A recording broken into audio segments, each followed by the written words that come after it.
seen how the family was a micro-society, which functioned like a religious brotherhood. But we must also remember that this primitive family was also a center of political activity. One can picture how, in nomadic times, the family, clan, or tribe was not a nuclear part of society, but rather it was the whole of society itself, and could perhaps count a dozen of members as a hunter-gatherer community.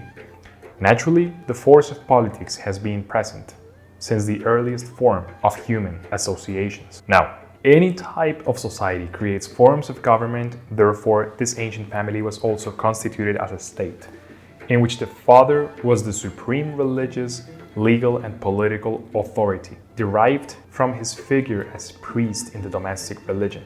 The concept of kingship itself will start to evolve from the religious figure of the paterfamilias, the patriarch of the clan. Father or pater had his authority come not from brute force imposed upon his wife and or children, or from biologically contributing to produce offspring, but from inheriting a semi-divine role in his clan's religion. This is so because pater is not a synonym of the Latin word genitor, which means he who biologically has children, but is in fact synonymous and used interchangeably with titles that refer to kingship, such as rex in Latin and anax and vasilevs in Greek. Whether it includes biological parenthood or not, as we've seen, is irrelevant. He is the leader of a religion, and there are ways of membership into the cult, different to biological descendants. His subordinates were his to use.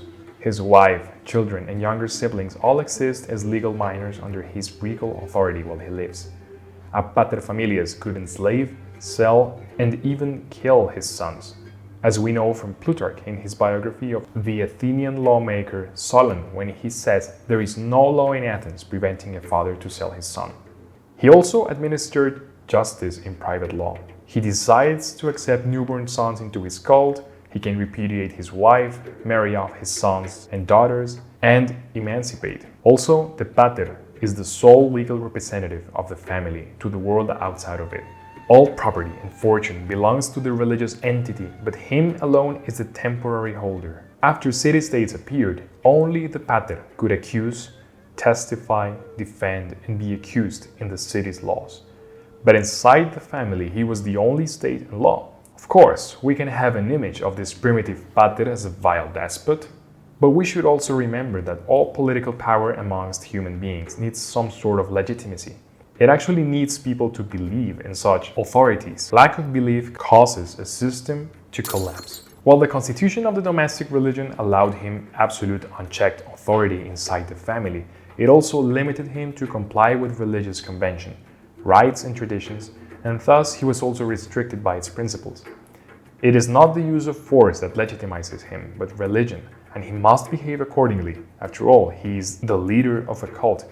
He represents the bond between the dead and the living, and could himself become a god after he died.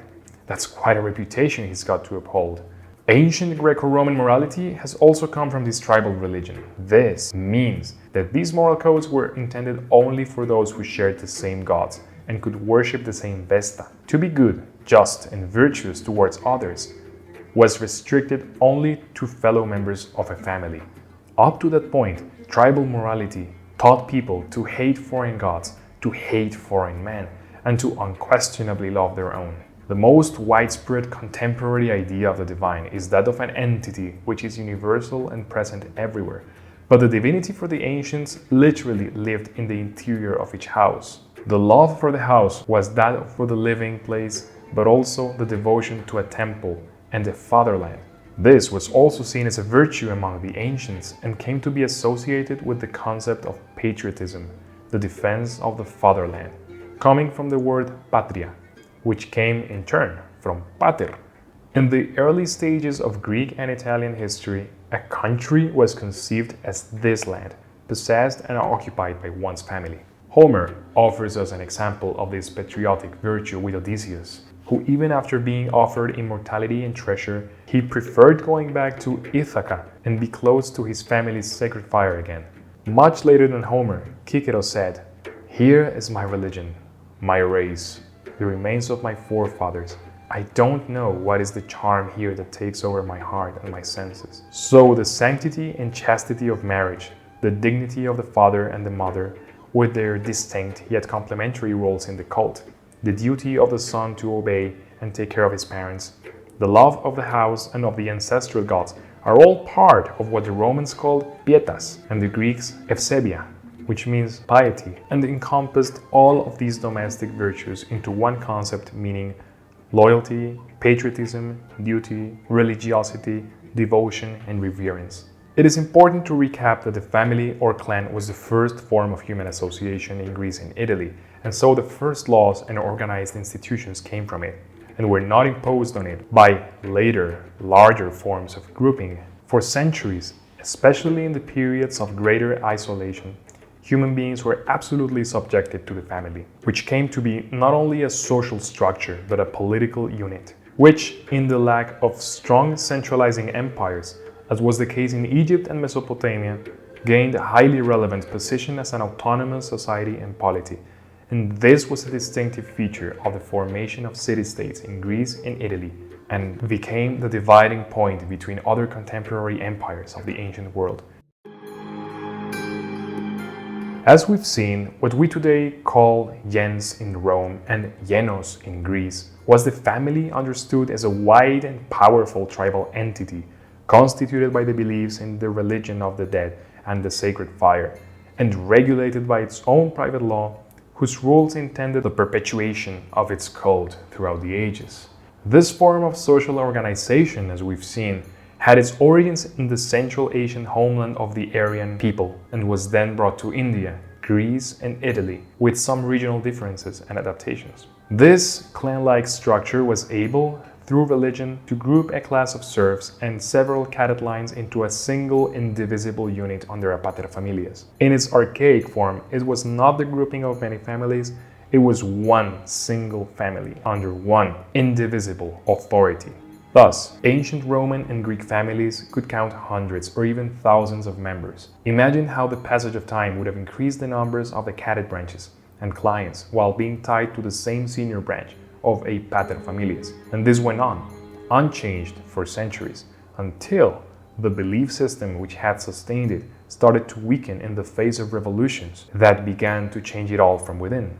In a time when the family and not the city-state was the predominant form of society, freedom of work and movement was extremely reduced, as befitting of a human association in such a narrow nature, making the serf a virtual slave, but at the same time part of the family and its cult. The lower classes and their struggles became a significant dynamic input for change, later to be seen in the transformation of ancient Greek and Italian societies. But we will avoid them for now to focus on the aristocratic institutions. In Rome, all the members of a gens could pray to a common ancestor, had a common private law and a common name, a nomen, which was the same for all, a cognomen, agnomen, and prenomen, particular to each person. For example, Publius was the prenomen, or first name. Cornelius, nomen of the clan, in this case the gens Cornelia. This was originally the true name of the person.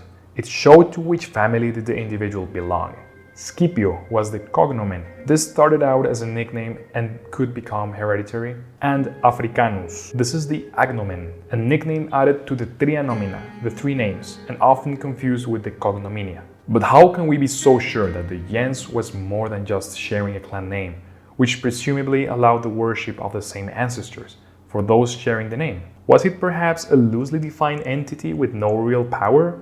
All of the references used to reconstruct it in its primitive form talk about how there was a real political authority and how the gens had a common origin. It was not a mere name coincidence. This was a really powerful institution which sanctioned everything in the life of individuals, from marriage to work to property, from religious tradition to politics. This is nothing less than Western civilization's first form of settled, organized society. Most references we've used to define it and understand its institutions date from a time in which it was declining as a form of society, or had already disappeared in its primitive form, preserved by the prestige and tradition rather than from actually being powerful or relevant. To make this point clear, this is what it would feel like studying the European medieval nobility by looking only at sources of the 19th century and looking only at 19th century aristocrats, while omitting all medieval sources back when feudalism was on its apogee. One would have to reconstruct the former powerful medieval nobility to understand the past form of the 19th century domesticated aristocracy, which was already weakened by a series of economic, political, and social revolutions. But as for antiquity goes, these are the available sources, at least that we know of. The further back you go in time, the sources become less abundant, and the more relevant do archaeology and imagination become. Later episodes will cover what happened with this aristocratic ruled society. How did a tribal, isolated world merge into city-states, and how this religious nobility eventually loses ground to an upstart new social class. We will now see how city-states formed, how these family clans transferred many of their institutions to the city, not the other way around, and how the city-state became the predominant form of social organization in Greece and Italy, as well as a subsequent space for the many revolutions to come. Feel free to donate to this channel's Patreon to support the making of these videos. We would receive any donation from our patrons and sponsors with plenty of gratefulness, as it truly aids with our enterprise of popularizing historical and philosophical topics to reinvigorate the study of the Western tradition. We also invite you to leave a comment below and like and share it if you enjoyed it. Stay tuned and subscribe!